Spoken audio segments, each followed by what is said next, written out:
Hello everyone, welcome back to Vizag dopamines. నేను మీ పల్లవి. మనలో చాలా మందికి నిద్ర లేవగానే కళ్ళు తిరిగినట్టు అనిపించడం, లేదా ఏదైనా యాక్టివిటీస్ చేస్తున్నప్పుడు అలా మన చుట్టూ ఉన్నవి తిరిగినట్లు అనిపించడం, చెవులో సడన్గా సౌండ్స్ వినిపించడం లాంటివి జరుగుతూ ఉంటాయి. ఇవి వెర్టిగో అయ్యే ఛాన్సెస్ చాలా ఎక్కువ ఉంది. కానీ ఓన్లీ డాక్టర్ని కన్సల్ట్ అయితే మాత్రమే మీకు అది తెలుస్తుంది. దీని గురించి ఎక్స్ప్లెయిన్ చేయడానికి ఈరోజు మనతో ఉన్నారు doctor Pradeep Kakarla from MGM 7 Hills hospitals, Visakhapatnam. So let's welcome him. Hello doctor. Hello అండి, how are you?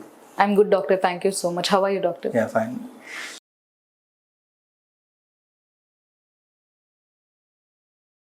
So doctor, firstly vertigo అంటే ఏంటి తెలియని వాళ్ళ కోసం సింపుల్గా చెప్తారా? వెర్టిగో అంటే ఒక సెన్సేషన్ ఆఫ్ రొటేషన్ అన్నమాట. సో మన హెడ్ కానీ బాడీ కానీ అలా తల చుట్టూ తిప్పేసినట్టు ఉండటం, లేకపోతే బాడీ చుట్టూ తిప్పేసినట్టు ఉండటం, దాన్ని వెర్టిగో అంటారు. సో సింపుల్ టర్మ్స్లో చాలామంది వచ్చి చెప్తుంటారు.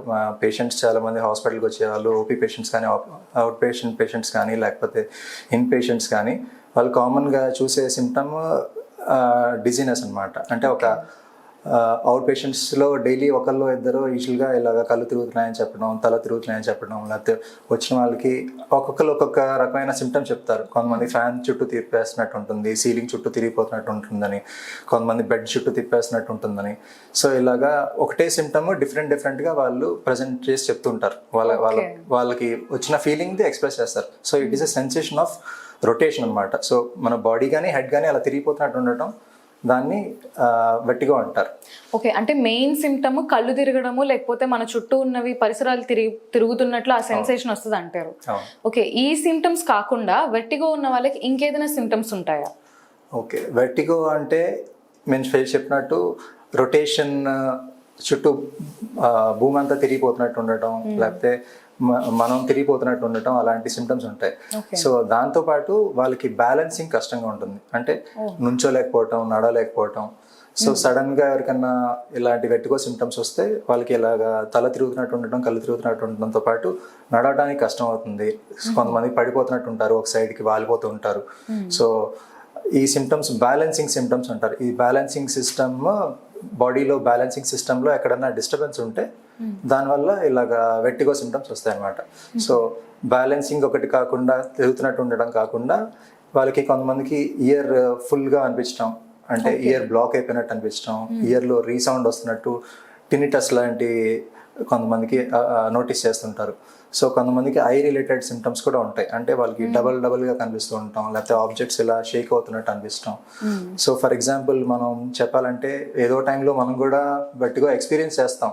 బట్ ఎక్కువగా ఎక్కువగా కళ్ళు తిరుగుతున్నట్టు ఉంటేనే మనం హాస్పిటల్కి వెళ్ళి టెస్టులు చేయించుకుందాం, లేకపోతే ఏదైనా ప్రాబ్లం అవుతుంది అనేది ఫియర్ ఉంటుంది, పానిక్ స్టేట్ లాగా ఉంటుంది అన్నమాట. అంటే అందరం చాలా వరకు ఏదో ఒక టైంలో ఎక్స్పీరియన్స్ చేస్తుంటాం మనం ఇలాంటి స్టేట్. లైక్ ఎగ్జాంపుల్ చెప్పాలంటే, ఎక్కువగా మనం ఎక్సర్సైజ్ చేసాం అనుకోండి, ఫుల్గా అలసిపోయాము, ఎక్సర్సైజ్ చేసాము, లేకపోతే ఒక రోజంతా సరిగ్గా పడుకోలేదు. సో నెక్స్ట్ డేకి అది బాడీ మీద ఫిజికల్గా స్ట్రెయిన్ ఉంటుంది. దాని మీద మీకు తల తిరుగుతున్నట్టు ఉండటం, కొంచెం డిజీగా అనిపించడం, ఫాగీగా అనిపించడం, ఇలాంటి నార్మల్ అంటారు. నార్మల్. కొంతమందికి అది ఫిజియలాజికల్ అనమాట. ఫిజియలాజికల్ వెర్టిగోస్ లాగా కన్సిడర్ చేస్తాం. అంటే ల్యాక్ ఆఫ్ స్లీప్ కానీ, ఎక్కువగా ఎక్సర్సైజ్ చేస్తే, ఫిజికల్ యాక్టివిటీ అలా చేసినప్పుడు దానివల్ల మనకి ఆ ఫీలింగ్ వస్తుంది. కొంతమంది బెడ్ మీద కంటిన్యూస్గా పడుకునే ఉంటారు. ఇప్పుడు పెద్దవాళ్ళు చూస్తే, ముసలి వాళ్ళు చూస్తే ఎక్కువ మంది బెడ్ రిడన్ వాళ్ళు ఉంటారు. సో వాళ్ళు కంటిన్యూస్గా పడుకునే ఉంటారు అనుకోండి, సడన్గా వాళ్ళు లేచి నుంచుందాం అనుకుంటే కొంతమందికి అలా తల తిరుగుతున్నట్టు అనిపిస్తుంది అనమాట. అలా. సో చిన్నపిల్లల నుంచి పెద్దవాళ్ళకి అందరికీ ఇలాంటి సిమ్టమ్ ఏదో టైంలో ఎక్స్పీరియన్స్ చేస్తాం. కాకపోతే కొంతమందికి ఫ్యూ సెకండ్స్ ఉండొచ్చు, కొంతమందికి ఫ్యూ మినిట్స్ ఉండొచ్చు, కొంతమంది కంటిన్యూస్గా ఉండొచ్చు.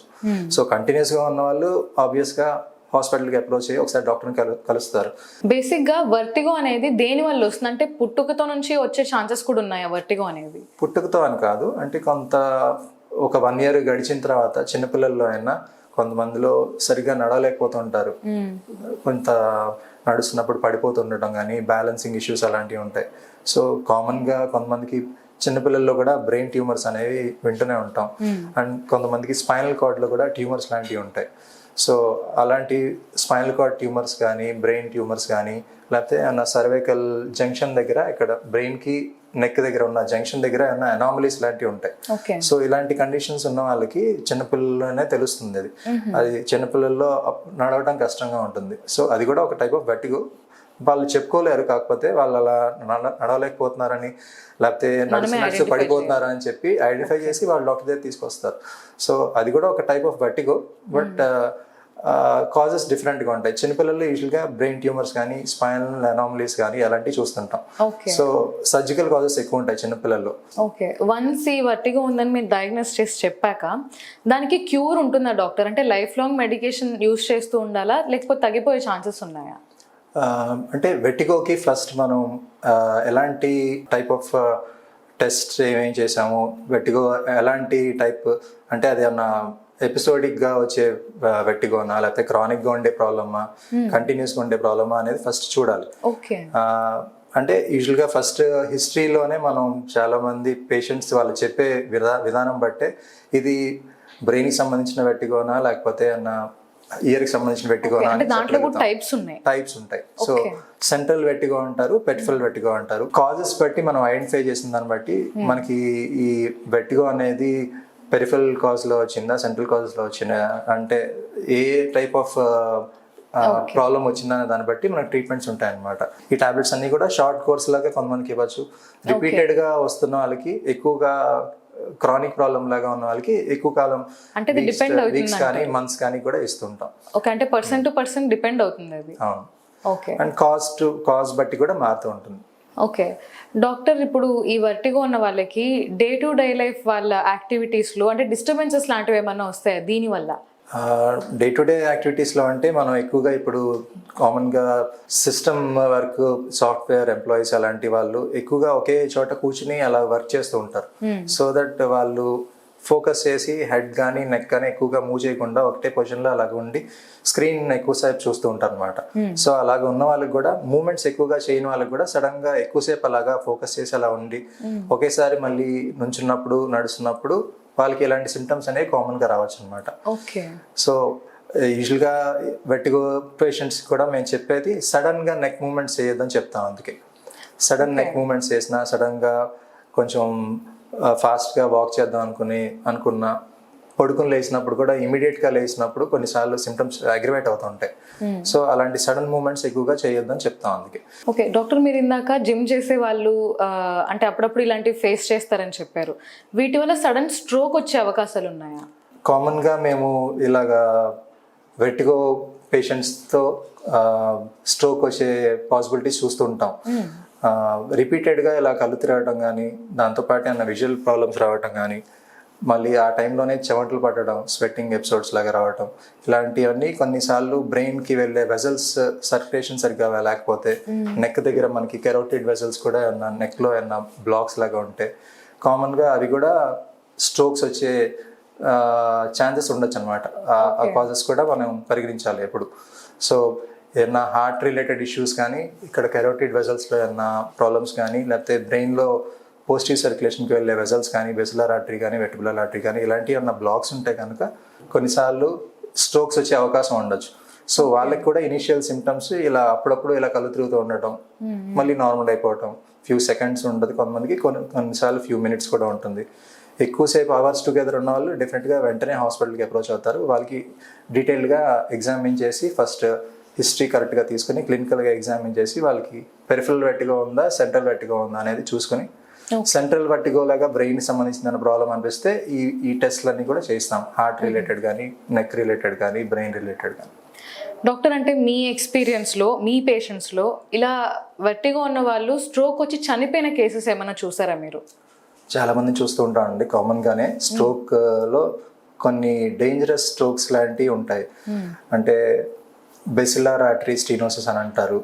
బ్రెయిన్లో పోజిటివ్ సర్క్యులేషన్కి ఏదైతే బ్లడ్ సప్లై ఉంటుందో వెర్టిబ్రల్ ఆర్టరీస్ అని బెసిలర్ ఆర్టరీస్ అని. సో ఆ ఆర్టరీస్లో ఏమైనా ప్రాబ్లం ఉండి ఆ వెజల్స్లో ఏమైనా బ్లాక్ అయితే కనుక కొంతమంది సడన్గా కళ్ళు తిరుగుతూ హాస్పిటల్కి వచ్చి సడన్గా కొలాప్స్ అయిపోతారు, సడన్గా చనిపోతారు. కొంతమందికి ఎక్కువ డిజబిలిటీ కూడా ఉండిపోతుంది. అంటే కాళ్ళు చేతులు రెండు వైపులా చేతులు కాళ్ళు పారాలసిస్ లాగా రావడం. అంటే ఆ టెరిటరీలో ఆ పోజిటివ్ సర్క్యులేషన్లో మెయిన్గా బెసిలర్ ఆర్టరీ అనేది ఒక మెయిన్ వెజల్ అనమాట.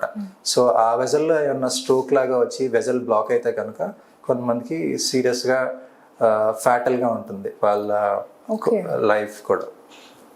సో డాక్టర్, ఫైనల్గా అంటే ఈ వెర్టిగో రాకుండా తీసుకోవాల్సిన ప్రికాషనరీ మెజర్స్ ఏంటి మా కోసం చెప్తారా? వెట్టిగో స్పెసిఫిక్గా రాకుండా ఉండాలంటే మనం ప్రాపర్ లైఫ్ స్టైల్ కరెక్ట్గా మెయింటైన్ చేస్తూ ఉండాలి. ఎక్కువ వాటర్ తీసుకోవాలి. అంటే కామన్గా ఎక్కువగా డీహైడ్రేటెడ్గా ఉన్నా కూడా ఫిజికల్ యాక్టివిటీ ఎక్కువగా అవుతున్నా కూడా వెట్టిగో రావచ్చు. రెగ్యులర్గా మనకి ఇలాంటి ఎపిసోడ్స్ ఏమైనా వస్తున్నాయి అనుకుంటే కనుక, వెట్టిగో ఎపిసోడ్స్ అలాంటివి వస్తున్నాయి అనుకుంటే కనుక ఫిజియోథెరపీలో కొన్ని ఎక్సర్సైజెస్ చేస్తారు. వెస్టిబులర్ ఎక్సర్సైజెస్ అని అలా అంటారు అనమాట.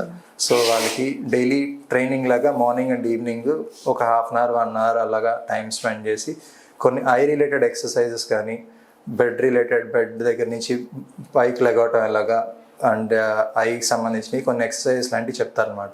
సో ఆ ఎక్సర్సైజ్ డైలీ ట్రైన్ అవుతూ ఉంటే కనుక వాళ్ళకి కూడా ఫ్యూచర్లో వెట్టిగో వచ్చే ఛాన్సెస్ తక్కువ ఉంటాయి అనమాట. Okay doctor. So doctor, thank you so much doctor. Vertigo గురించి చాలా చక్కగా ఎక్స్ప్లెయిన్ చేశారు మాకు. థ్యాంక్ యూ అండి. Thank you so much for joining us today. Thank you. So చూసారుగా వ్యూవర్స్, మీకు కానీ ఎప్పుడైనా సడన్ గా కళ్ళు తిరిగినట్టు అనిపించినా, లేకపోతే లేచినప్పుడు ఇక్కడ మొత్తం మీ చుట్టుపక్కలంతా ఇలా కళ్ళు తిరిగినట్లు కనిపించినా మీరు వెంటనే డాక్టర్ని సంప్రదించండి. ఎందుకంటే కొన్ని కేసెస్లో ఇది వర్టిగో కావచ్చు. సో ఈ వీడియో కానీ మీకు యూస్ఫుల్ అనిపిస్తే please share with your friends and family and don't forget to subscribe.